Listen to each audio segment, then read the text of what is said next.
You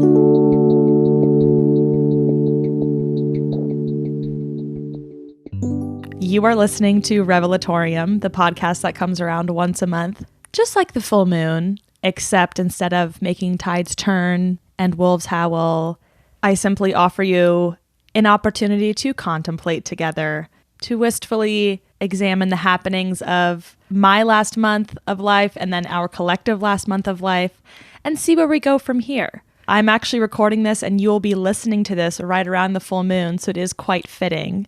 But I decided to buddy up with the moon on this podcast because I am a Pisces. We're aligned that way. And because I'm a free thinker. We're all free thinkers here. The full moon does not always line up with the first week of every month, but it feels right that it is for this inaugural episode. Thank you for joining me. I am going to break the mold a little bit and depart from the usual podcast schedule of once a week because we don't need to conform. We can mold things to what works for us. And a weekly podcast just seemed like overkill to me because we are going to get into a lot of revelation today, a lot of reflection, opining, and honestly, you should not be digging this deep every single week. I think it's healthy to scrape the bottom of the barrel of like all that's going on in your life and then, leave it a little lighter. You don't always have to be, thinking so deeply. I'm a big believer in like turning your brain off as much as possible, living a naive little carefree life when you can. It's very hard when you're a very critical person. And I think that over the course of this podcast, I probably will end up congregating a mass of critical people, critical in the way that you have critical thought. You're able to analyze and dissect things, and you enjoy doing that in your life. And I do too, which is why this podcast exists. But I don't necessarily want to prompt people to do that every single week. And to be quite honest, I don't think I have a lot of revelations weekly, but monthly, things accumulate. And they certainly did last month. December was really marked by Vlogmas, which I discuss over on my YouTube channel, youtube.com/Katherout. I'm assuming many of you came from there, but if you didn't, that was sort of the origin of my revelations, of all of the backlog of it all. It's there. Yeah, I did Vlogmas last month, and it consumed my life. Like it totally, like I lived inside of Vlogmas. Vlogmas did not live inside of me. Like it ruled my life. And you might be like, that's a little cuckoo nutso. Why would you let a little video challenge where you create one video a day for 25 days, overwhelm your life? Well, that's just the nature of it. And it's also just the nature of like routine and ritual. And that's really what I got from Vlogmas. Like in hindsight, looking back on this, I'm like 2 weeks sober from Vlogmas. A lot of people were like, I'm going to experience Vlogmas withdrawal once you're not posting these. And I too, as the creator, was experiencing withdrawal. I'm very glad to have many more hours back in my day. And I would like to say a more regular sleep pattern, but that was not necessary. That was encouraged by Vlogmas, but was there originally. I was going to bed like 2 or 3 a.m. every night when I was doing Vlogmas. But I am part-time unemployed right now, so I can do those sorts of things.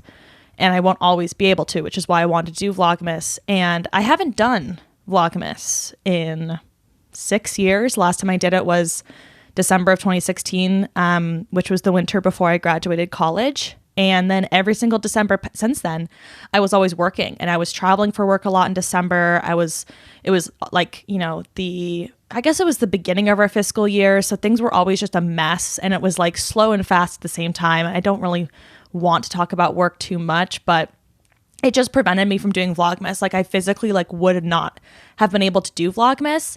And thus Decembers were always a little bit of shaky ground, I didn't really have any sense of routine or ritual there because I was back and forth. I was in Vegas and I was traveling. I was, at home with my parents in the Bay Area. I was in my apartment in SF one December, part-time. And it was just it was just a little here, a little there, a little everywhere. And December is the beginning of, did you know this? December is the beginning of winter. It's the beginning of winter. It feels like winter starts earlier than that, but technically December 21st is the beginning of winter. And I have now recognized how beautiful it is to usher in the wintertime with such a like regimented routine, because I haven't had that. But I actually have been watching a YouTuber, Luna Montana, who is a ballerina, and every single December since she was like 9 years old, she's been doing the Nutcracker. And I have some dance friends up here, and one of them did a burlesque Nutcracker up here, which is so fun.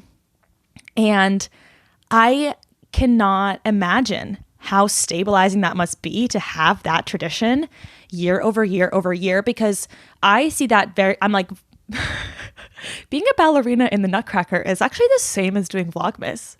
In that, in this essay, they're the same because they are just really consuming. Like if you're doing the Nutcracker, you're in rehearsal every goddamn day.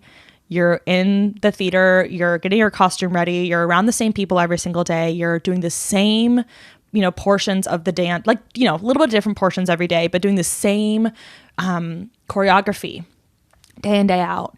And, there's some variations in what you eat and what goes on outside of that. But within that, it's really, really structured.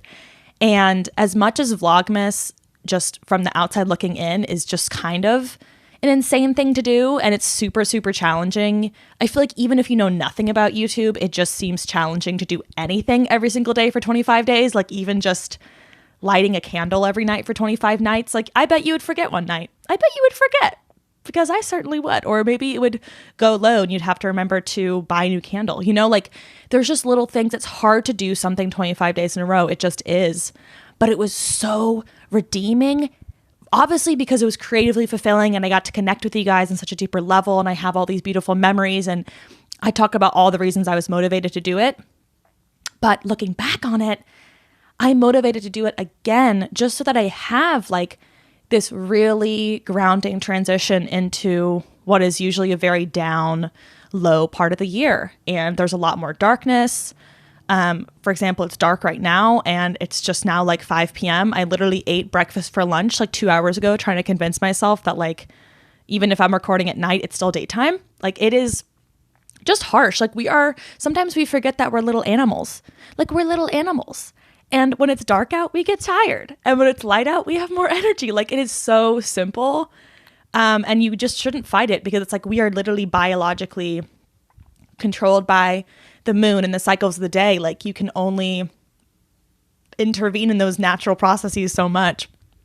And so I thought Vlogmas was going to be fulfilling for so many other reasons. And now one new reason I found is like just the consistency. And it makes, now that I've finished it and finished that marathon, it is similar to training. Like I bet if you were training for a marathon in December, it'd be very similar. Like even if I don't do Vlogmas next December, because I might be employed, I did tender a joke on Twitter about wanting to quit my job every 11 months so that I could do Vlogmas.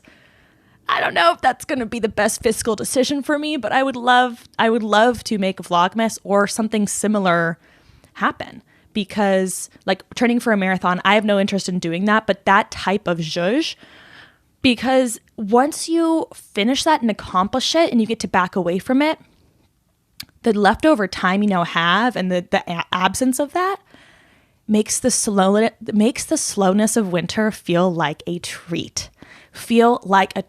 Because I think when I didn't have Vlogmas and winter really slowed down, it really is like isolating and just like lowers every level in your body of anything. Like literally just feels low. And, a lot of people, just with all the extra time at night, it's just boring. Like it's just boring. And you're like, I can't go outside as much. There's just not as much to do. Like people aren't getting together as much. It just feels like there is just such an absence.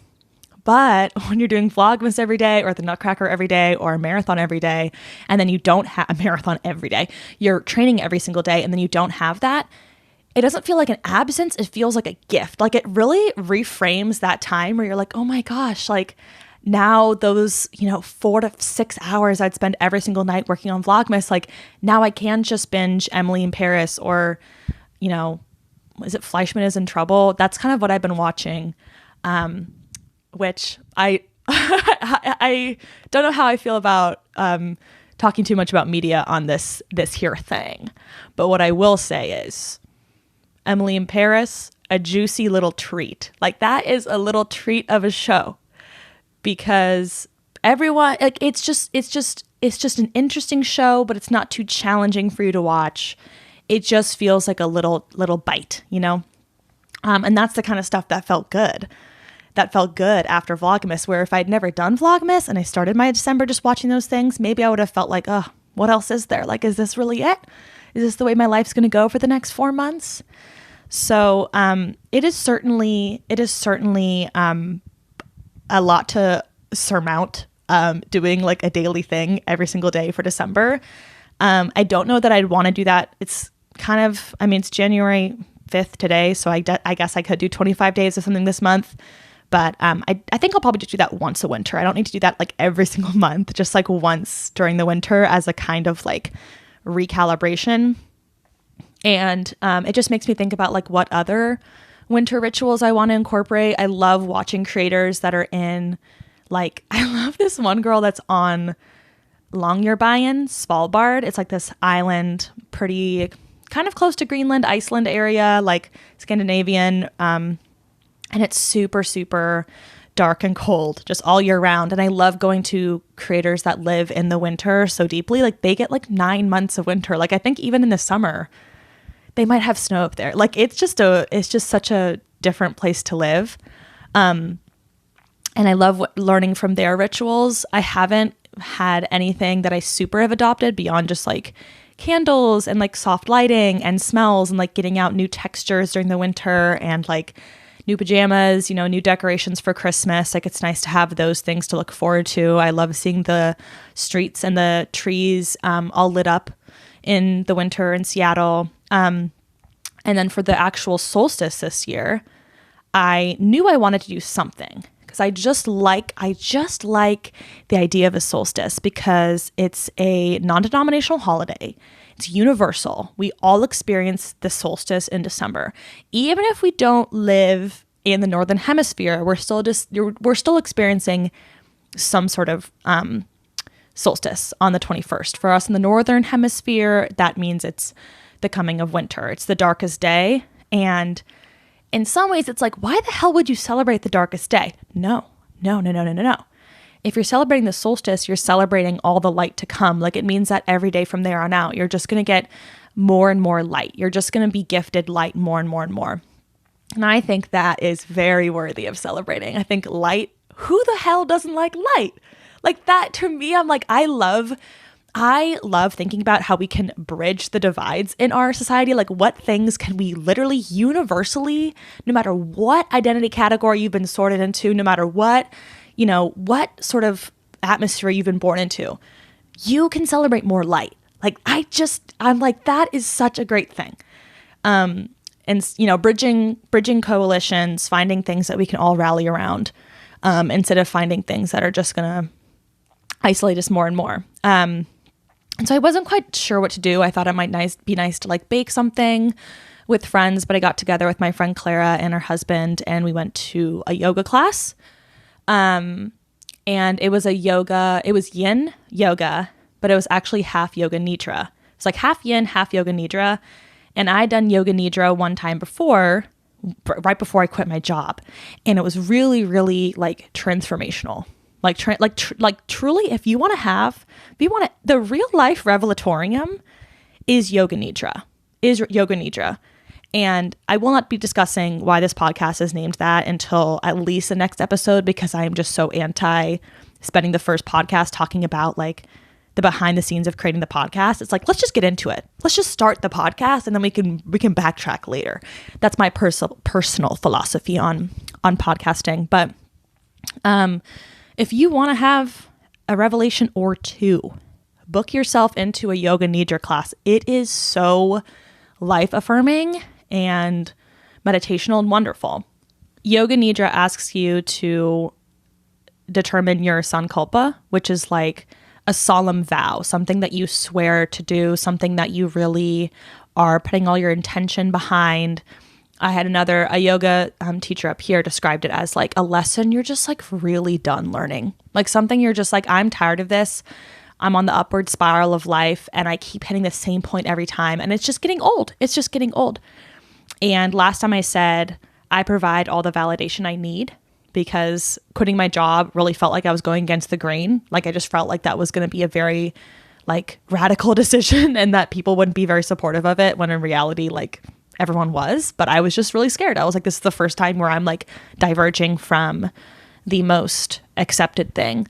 And that intention like really came true. And then this time around, I really felt like my intention needed to be, I take my time. Like something so simple. I take my time. I take my time because like I have just had so many little moments where I've rushed this winter and it's always slapped me in the face. Like it's always, you think that rushing is going to get you ahead and it's going to fast forward you in life. But a lot of times it just puts the brakes on. Like you go 65 and a 40 down the road to get to, you know, an appointment faster and you end up getting pulled over and you get a speeding ticket. And it's like, now you're 40 minutes late instead of being 5 minutes late. You know, it's like these things are actually so counterintuitive. It's like better just to take your damn time with it and be slower than it is to speed through things. Because that's when you get little injuries, little cuts and scrapes and bruises. I've just been recovering from a foot injury and it's kind of like a miracle now that I can walk and not limp and not feel any pain. Like that has been such a reassuring. Actually, another great thing you can do in your December is to injure yourself so that when you get better, it's also like a relief and a great feeling. If you want to feel good chemicals in your brain come January, really hurt yourself in December. Like that to me, you know, a little bit of pain now for a lot of joy later. Obviously kidding. I would never wish hurt or pain amongst any of you. Yeah, my Yoga Nidra Sankalpa is I take my time.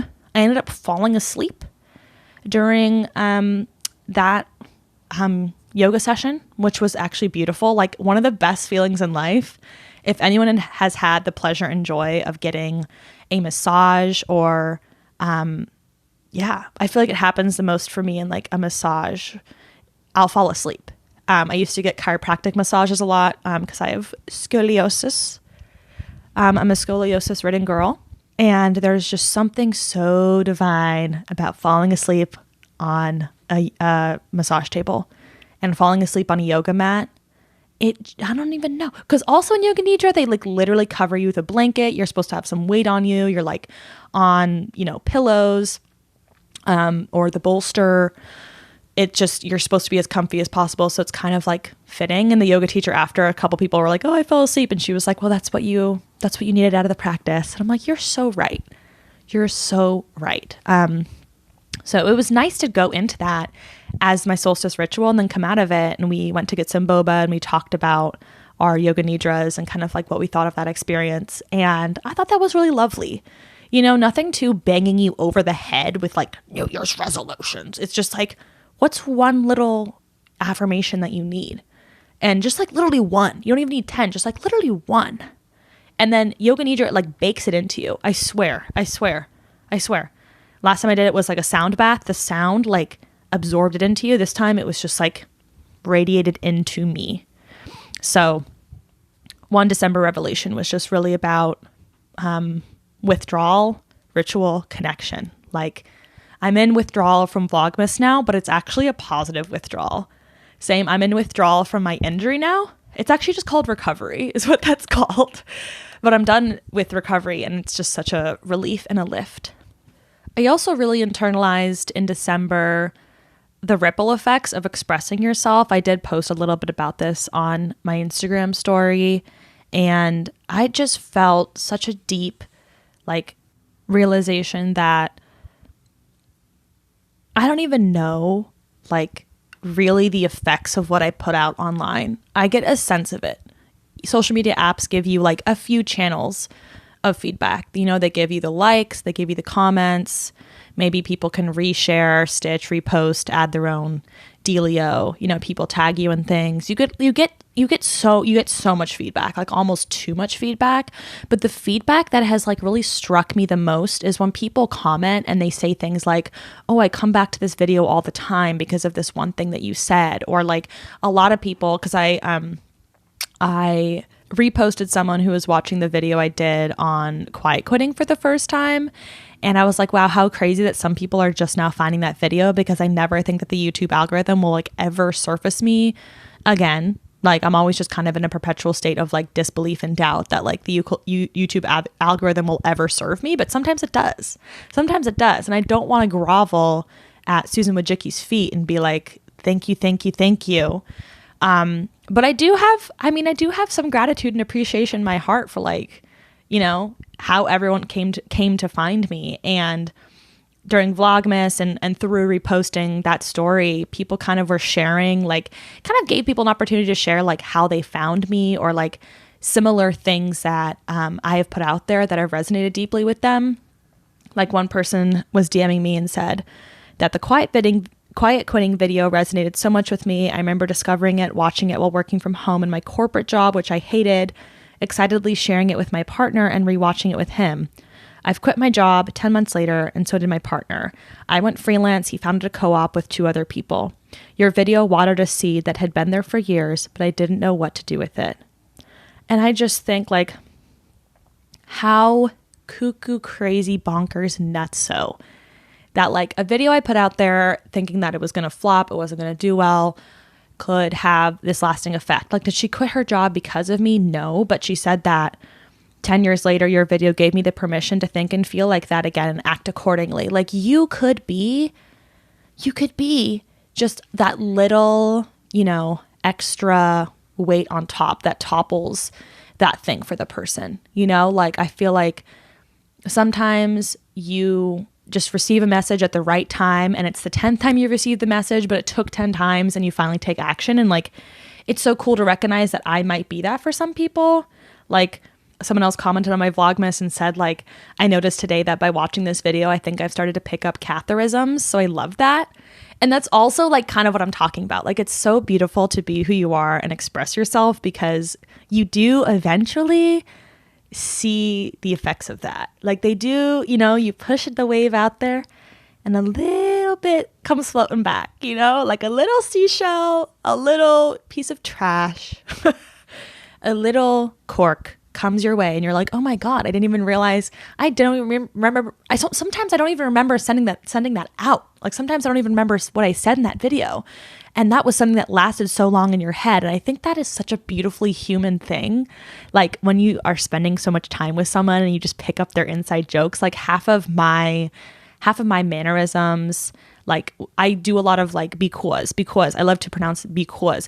I actually can't even pinpoint exactly who I got that from. My friend Sean always says like my dear and pronounces things certain ways, and I just like it. It just like found its way into my, you know, vernacular. And to me, that's one of the most flattering things. Like, I love it when people, like when I love to say, you know, free thinker. I think it's so important that we're all free thinkers. And I say it, you know, in a tongue-in-cheek way, but it's something that's like actually so integral to my value system as of the last few years. And hearing my friends like joke around and say like, you know, well, we need to be free thinkers here is so validating. And that has been hugely uplifting, is to recognize those little moments where, you know, you just being yourself like impacts somebody else. And it's tiny, but it's major. It's tiny, but it's major. And now that I've briefly mentioned my value system, that's also something that really kind of closed up for me in December, in this last month of my life, is like how much work I've done to accept and commit. I was in acceptance and commitment therapy this year. Or last year. That was the modality that I was in. And it just like hugely gave me a platform to like rehash the way I approach my life. Because so many times I'm second guessing things and not understanding, you know, how to approach a situation, what to say yes to, what to say no to. And if you don't have like a clear sense of like I think a lot of us do this for relationships a lot. You understand your relationship values. Like I feel like a lot of people, if you get to a certain level of self-evolution, you have a list of what you're looking for in a partner. You have a list of like deal breakers, maybe you have like a red, yellow, green flag list. You have like a semblance of like the kind of person you find yourself compatible with, the kind of person that compliments you. Like I feel like a lot of us have set up our values in that department, but it needs to be even more interdisciplinary than that. It needs to go beyond. You need to have values. Now I'm just preaching from my pulpit, my little pulpit on the floor. You need to have motherfucking values. No, you might benefit from it.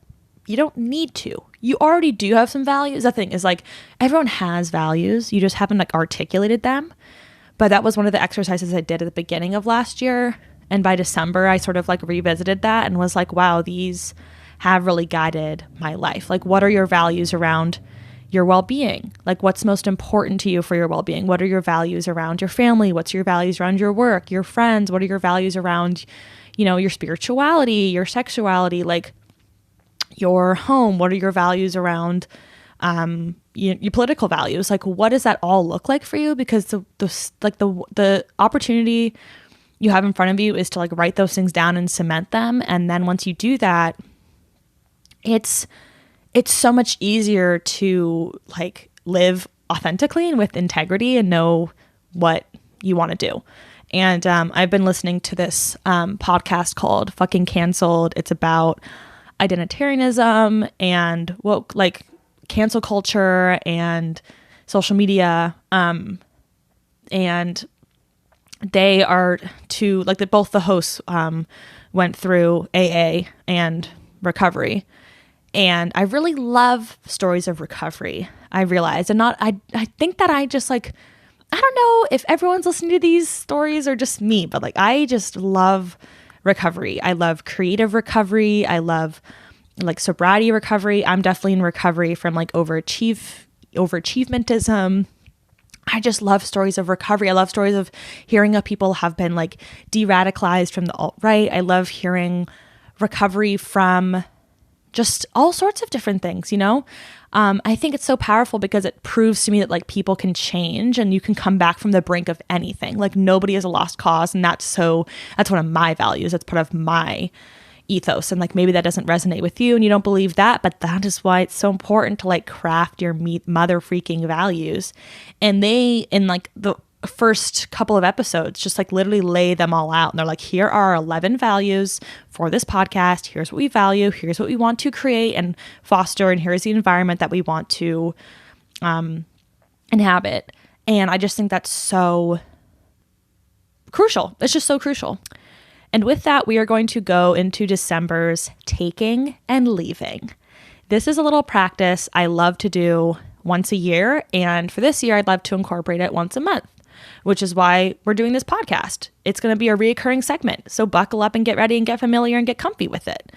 And I think a lot of people in this season of life, are thinking about all their resolutions, 20 new things they want to do next year, all the things that they want to fix and improve and all of that.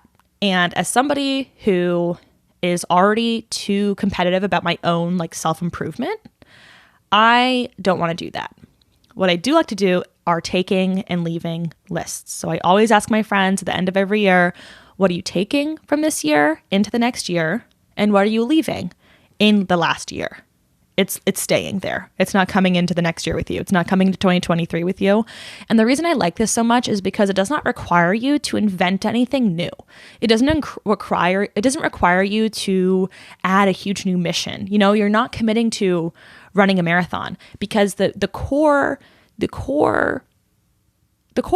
of the taking and leaving is that it's already in existence. Like everything you're saying for taking and for leaving are things that are already in place in your life. It's already in place in your life. And so you're just thinking about whether you want to leave it behind and make space or take it with you and just continue it.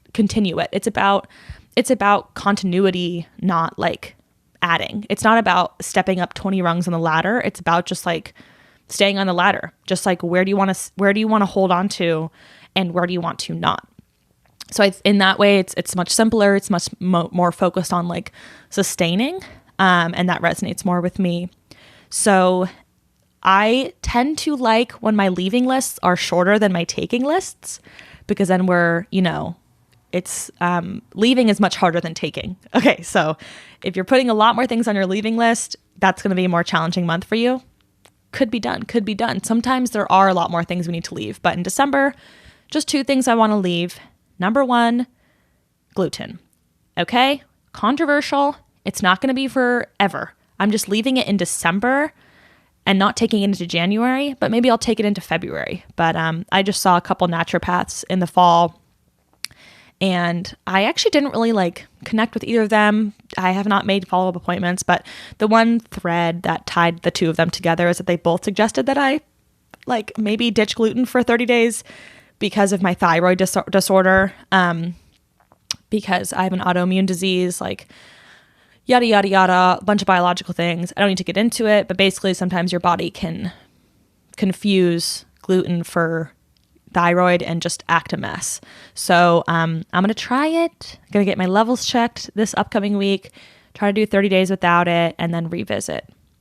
I also want to leave, and this one's extremely aspirational, and I'm marking it as such. It has a huge asterisk over it, but I would love to leave my bad sleep hygiene in December. It's been mentioned. It's really been mentioned many, many times. I just like have such poor sleep hygiene. I think like my bedroom is so set up for success. Like I have all the soft lighting. I don't charge my phone in the room. I don't eat in my bed. I don't go on my computer in there. It's not a place of work. I've been able to separate it so much.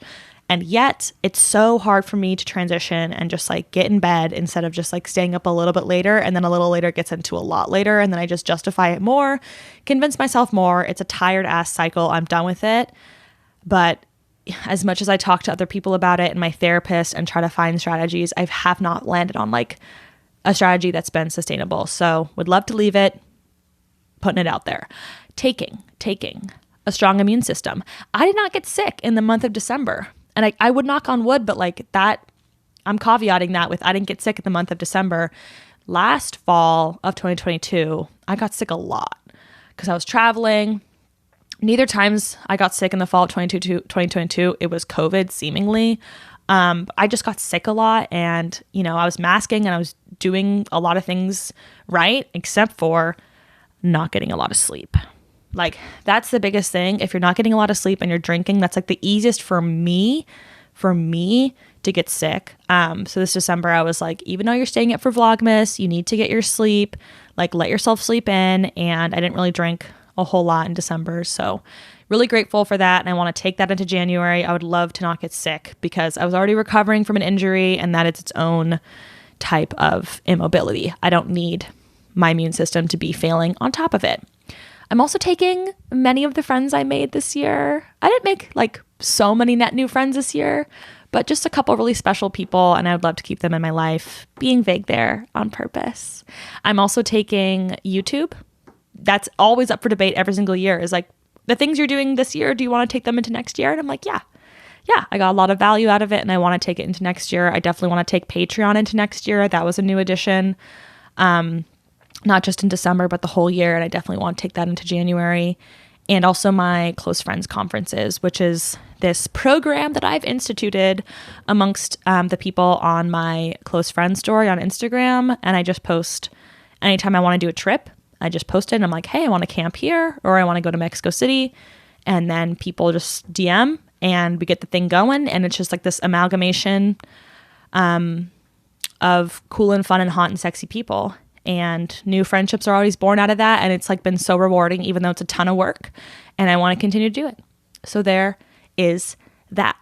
And now let's get into your taking and leaving, because this podcast is a mirror. I've been looking into it for most of this episode, but I, every single time, will give you all the opportunity to look into the Revelatorium mirror as well and enter this space and figure out for yourself, like, are any of the themes from this month relating to your life? Are they differing? What's going on? So Thank you to those of you that put in responses on my Google survey that I shared out. If you want to be a part in the future, follow me on Instagram at Katherout. And some of the things people are leaving in December. Number 1, from Pearson in Denver, Colorado. He said, I'm leaving 4:30 p.m. sunsets, Southwest Airlines, COVID, and sub-zero temperatures. Those are all very real, and I appreciate the specificity, Pearson. Jane in New Jersey said, I am leaving shitting on myself for not being productive enough. And I think we all need to hear that because that is a little too familiar, at least for me. Lauren in Seattle said that she is leaving not being honest with my psychiatrist about medication side effects that I felt weren't that bad until I confided in friends and family over the holidays. Yeah, it is so easy to convince yourself that like something in your life is not that bad for you, but the number one way I always clock myself on that is if I'm feeling ashamed to tell other people. That's when I know, ooh, it might not be so good. Sometimes, though, you're ashamed to tell other people because other people's values are very different from you. This is a case where it's like, yeah, it sucks when you know, because it's like no one wants to make transitions and changes and shifts, but sometimes you gotta. Maisie in London said they're leaving resentment and hurt from my ex, which are valid feelings, but need to be made peace with and left. And this is so big of you. Like, this is truly maturity to me, is when you recognize that like your resentment is your responsibility. Either you express yourself or you put it behind you, and you do not want to be drinking that poison. Resentment, and this is so profound. This is something I heard from Lucy Massam, actually. If we're talking about things that we've heard from other people that have stuck with us, is she said that resentment is drinking the poison and expecting the other person to die. So you're the one taking the hurt, and you're thinking the other person's going to be the one to fall from it, when it's really you that's suffering. Okay, my cousin Meredith filled out this survey. She wrote in from her brown couch upstairs living room in Jackson, Michigan, and she said she's leaving binging TV shows. I love it, but instead, every time I feel the urge to watch more than one episode, I will choose a different activity, like walking, hiking, reading, FaceTiming my awesome cousin who curated this amazing survey, and playing with Willow, just her cat, etc. Yeah, this is something I've certainly learned from my sister, because she really advocates for like, choose the form of media that's going to enable you to go about your life in the best way, because YouTube is very like episodial. Don't know if that's a word, but it definitely, like, once you finish a YouTube video, there's usually not like 4 more from that creator that are new that you have to watch. Like, it kind of gives you closure where you're like, okay, watch that one. There's nothing more to binge. I can close out. Versus something like TikTok, it's really hard to get a sense of closure from that. When you're watching a TV show on Netflix that has all 8 episodes dropped, it's hard to get away from that. So I think the easiest thing you can do is, like, if you feel like you do not want to binge that night, just pick a form of media. Easier said than done, but picking a form of media that is not bingeable is also a great strategy.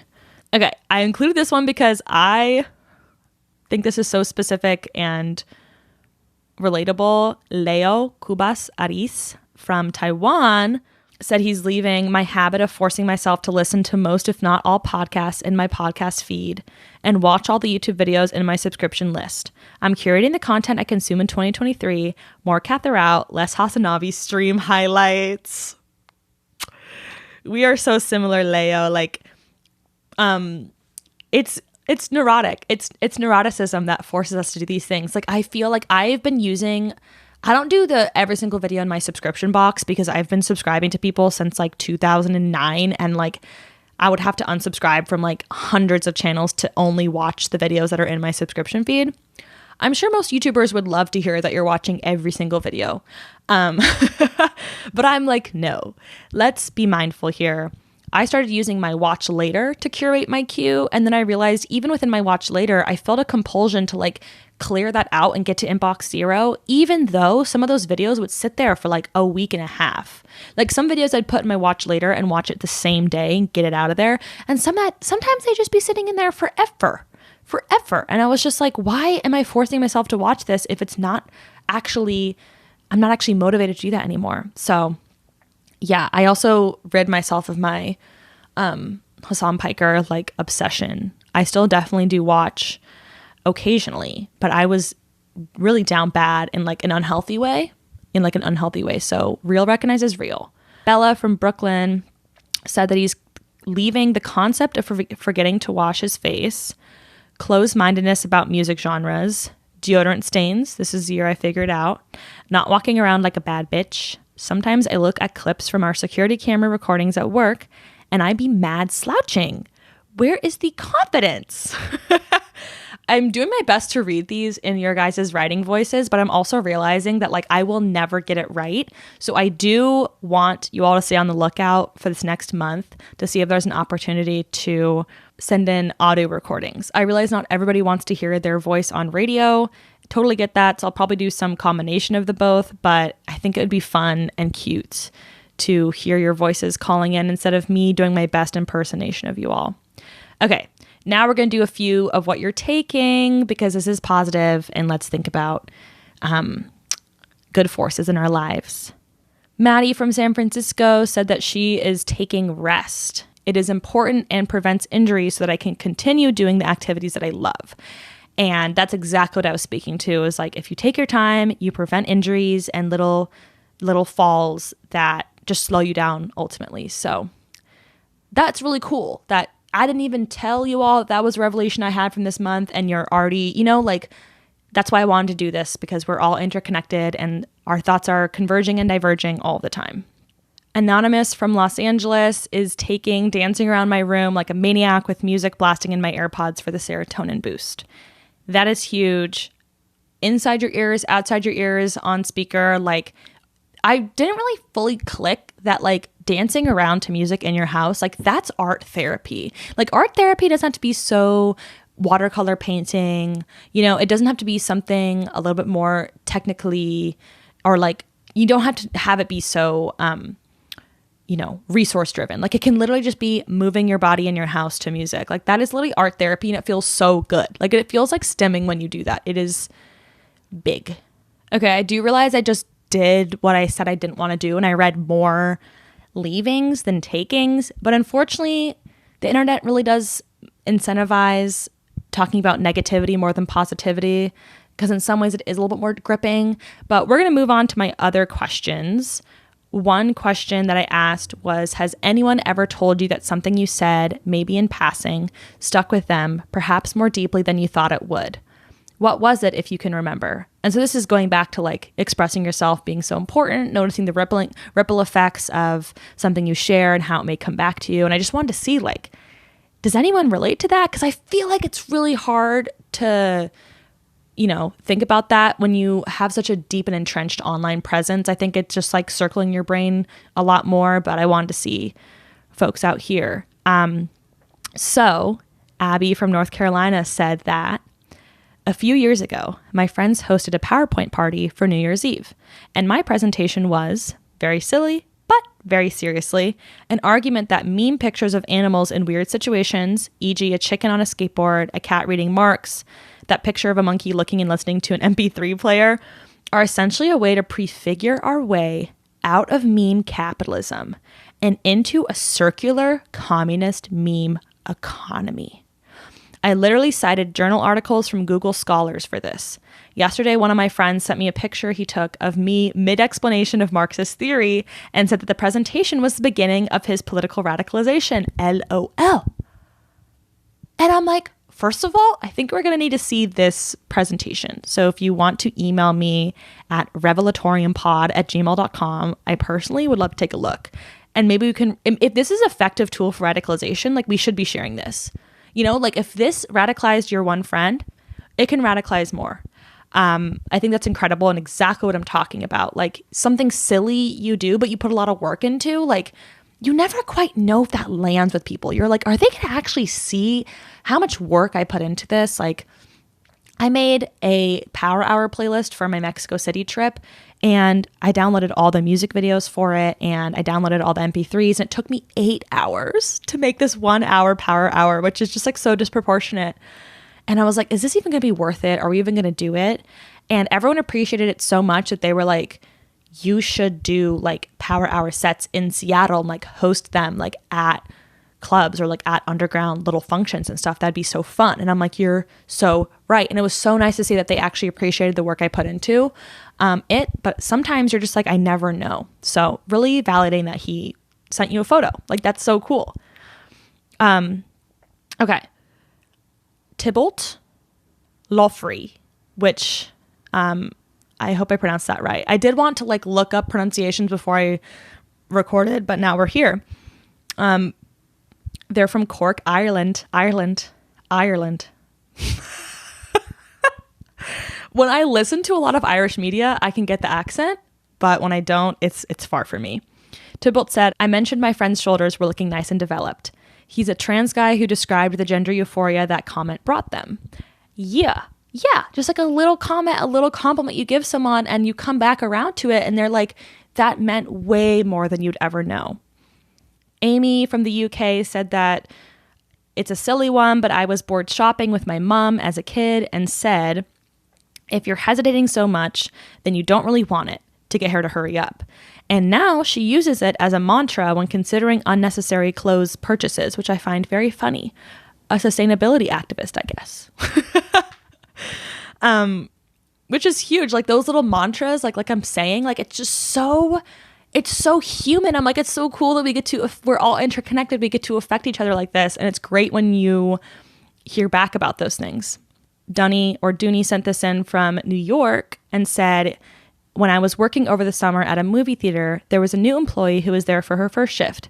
I started up a conversation with her, not thinking anything of it. When I left that job a few months later, that coworker came up to me and thanked me for being so friendly on her first day.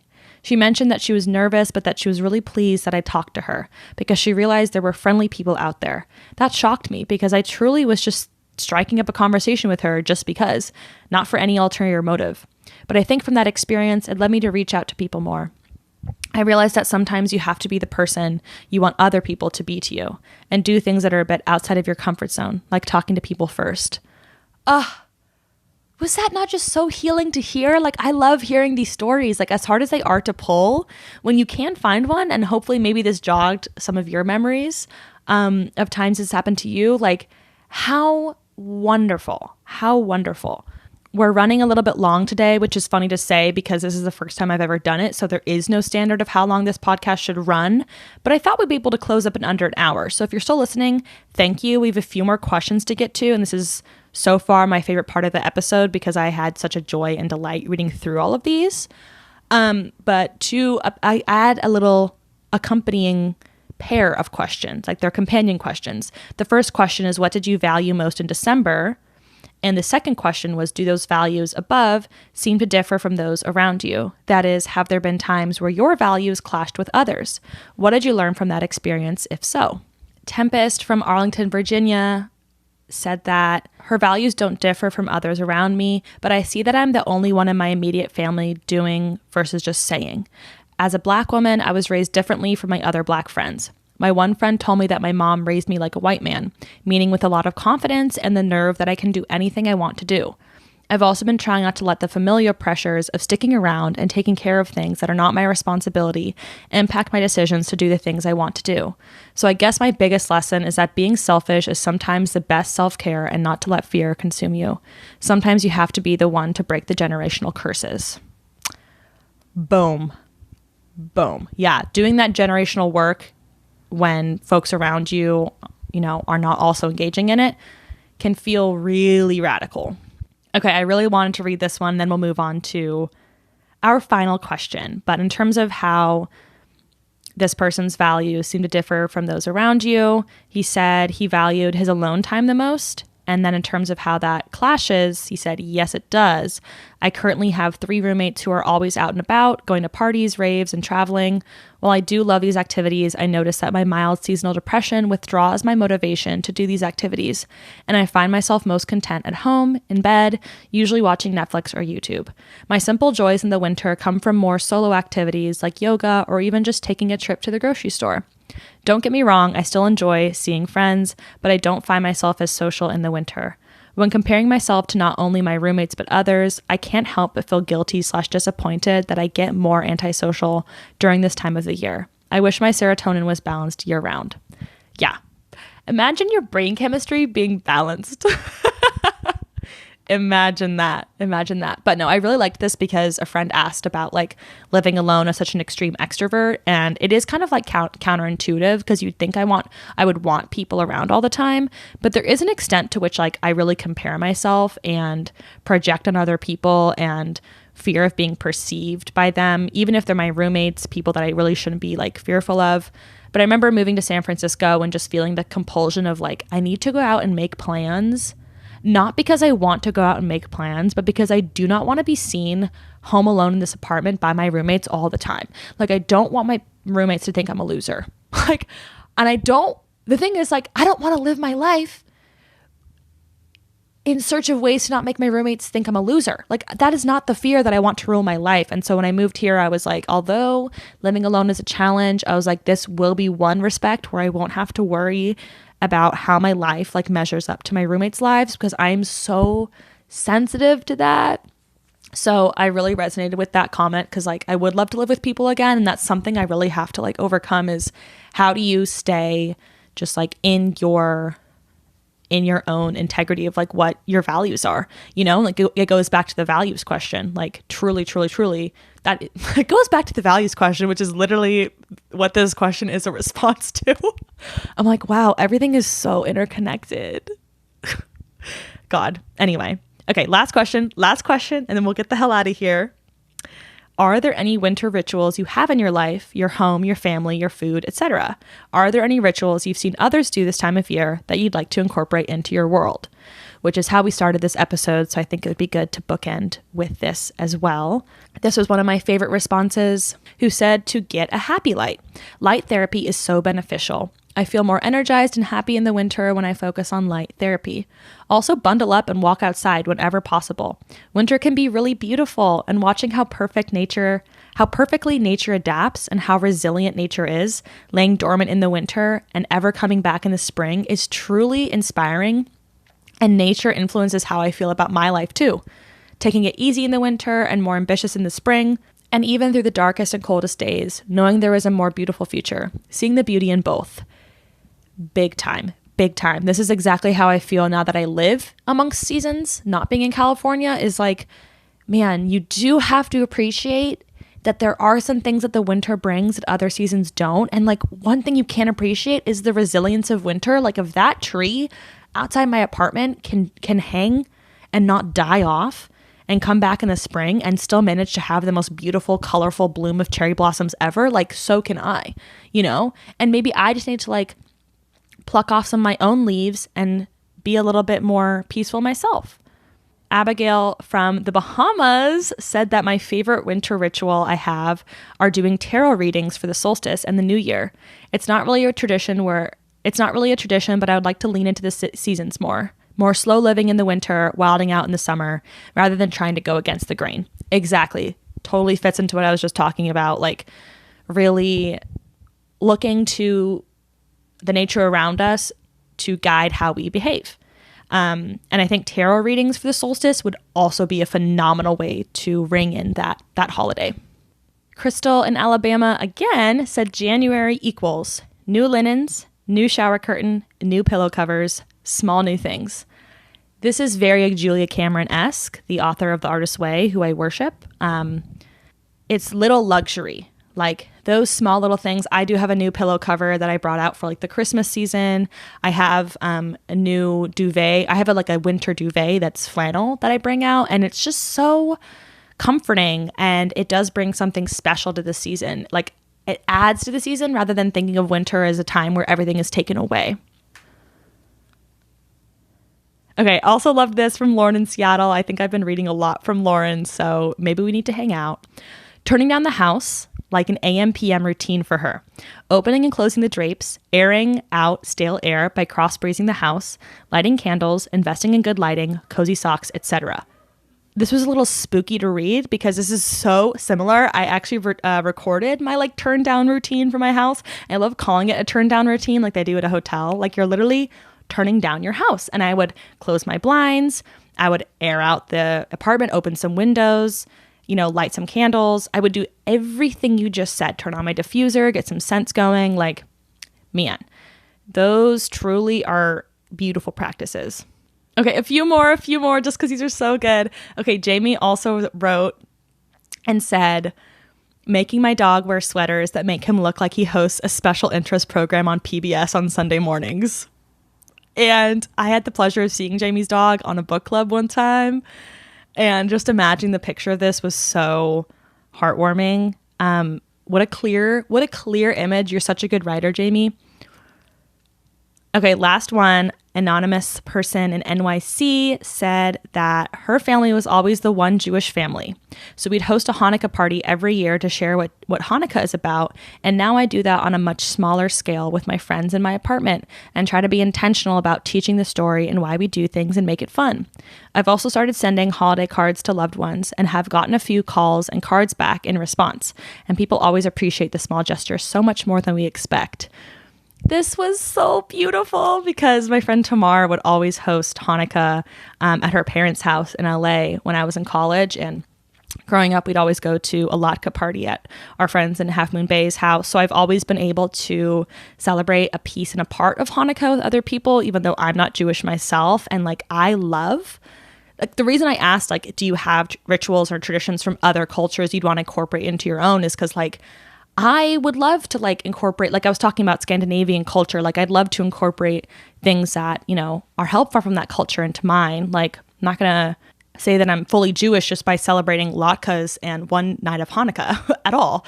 But it's really cool to just like hear, you know, get an education about it and get to immerse yourself in that for one day. It's really just so rejuvenating and inspirational. And I would love, that's why I was like, damn, I wish I had someone that like had a solstice tradition I could just like step into, because I don't have one. So I was like, maybe I'll just be the one to do that. And I also agree, like holiday cards, getting them from like my friends my age is so fun because it gives me a reason to text people. And for some reason, I've been getting like most of the holiday cards I receive are from people that I don't talk to very much. Like I only talk to them a couple times every year. And so it's the perfect entry point. And like maybe our relationship wouldn't even be there if they never sent those at all. You know, like think about the ripple effects again, So here we find ourselves at the end of our first episode of Revelatorium with me, your host, Catherine. Many of you may know me as Katherout or Kath. Those are all me. This is part of me now. And because you listened to an hour plus of this, it's a little bit a part of you now. I waited to the end to prompt you to do this, but if you would give me a 5 stars wherever you are listening to this, that would be hugely helpful. Typically, people that are listening to a podcast the whole way through are doing so in good faith. So if you'd like to leave a review of what you got out of it, you can do that now. You can do it later. But one of my values is reciprocity. And I think if you would like to observe that value, tapping those couple of things would be great. Following the podcast on Spotify. I'm also uploading video versions if that's not already how you're watching this.